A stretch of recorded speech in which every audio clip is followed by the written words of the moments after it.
Back at it again with the Mobius Dickus, chapter 49, The Hyena. So this is a short chapter, but it's got some pretty dense stuff going on in it. I got excited when I read this first paragraph. Let's go through it. It introduces a kind of attitude which I will label the existential comedian, as a shout out to Watchmen. And let's see what Ishmael says. Remember, he has just survived, essentially, nearly drowning. There are certain queer times and occasions in this strange mixed affair we call life, when a man takes this whole universe for a vast practical joke, though the wit thereof he but dimly discerns, and more than suspects that the joke is at nobody's expense but his own. However, nothing dispirits, and nothing seems worthwhile disputing. He bolts down all events, all creeds, and beliefs and persuasions, all hard things, visible and invisible, never mind how knobby, as an ostrich of potent digestion gobbles down bullets and gunflints. And as for small difficulties and worryings, prospects of sudden disaster, peril of life and limb, all these and death itself seem to him only sly, good-natured hints, and jolly punches in the side bestowed by the unseen and unaccountable old joker. That odd sort of wayward mood I am speaking of comes over a man only in some time of extreme tribulation. It comes in the very midst of his earnestness, so that what just before might have seemed to him a thing most momentous now seems but a part of the general joke. There's nothing like the perils of whaling to breed this free and easy sort of genial desperado philosophy, and with it I now regarded this whole voyage of the Pequod and the great white whale its object. So again, I'm going to label this attitude the existential comedian, as a shout out to Watchmen.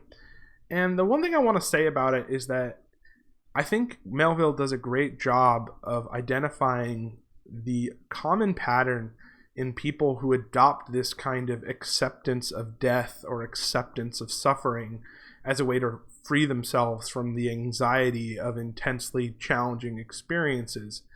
I think he does the correct thing and identifies that it is a coping mechanism. He says that this only arises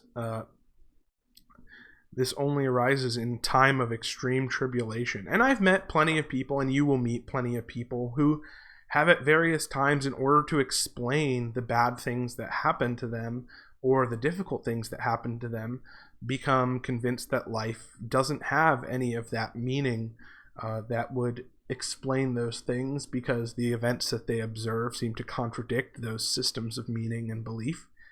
And it's a very logically consistent attitude to adopt when something's gone wrong. It grants a lot of clarity. It removes a lot of ambiguity. But I think what's very true about that view, as Melville acknowledges, is that it's a compensation. That the people I've met who have this view are always, in my experience, compensating for some other unhappiness, as opposed to simply asserting an observed truth.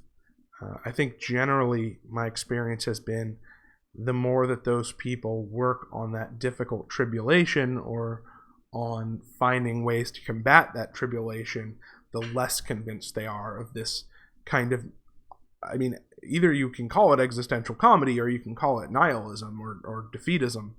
Really, the morality of such a view depends on your opinion on chapter 36 and chapter 42, which once again become our central axes upon which these outer chapters revolve. If you align with chapter 36, that there is intention and there is meaning in the world and that choices matter, then of course this sacrifice of belief in the importance of life or death seems like too high a price to pay for clarity or unambiguity. Whereas if you're a believer in chapter 42 that the world is not invested with meaning, well then that's basically just what this passage says, which is eventually people stop thinking that the whiteness of the whale means anything, and they start to realize what a joke it is to care what the white whale means. It all depends on your point of view of those fundamental questions. The other thing I want to point out is that this passage also made me think of not only Watchmen, obviously, but also Father John Misty's album Pure Comedy, where I think at least the title track, let alone the entire album, do a great job of capturing this kind of, this willingness to throw up one's hands in the face of seeming overwhelming odds, be the overwhelming odds presented by life or by other people, which I think the word choice of gobble down bullets and gunflints points out that the things that the person who adopts this mindset might be dealing with or trying to process can be man-made, like a bullet, or it can be a disaster of, a more natural origin in terms of just the nature of the human experience. Of course, the implication of this mindset is established further on when it says that besides all the days I should now live would be as good as the days that Lazarus lived after his resurrection, a supplementary clean gain of so many months or weeks as the case may be. I survived myself. My death and burial were locked up in my chest. I looked round me tranquilly and contentedly, like a quiet ghost with a clean conscience, sitting inside the bars of a snug family vault. Now then, thought I, unconsciously rolling up the sleeves of my frock, here goes for a cool, collected dive at death and destruction, and devil fetch the hindmost. So I think that passage uses some great word choice to help illustrate the kind of Faustian bargain that one undertakes when they adopt this mindset.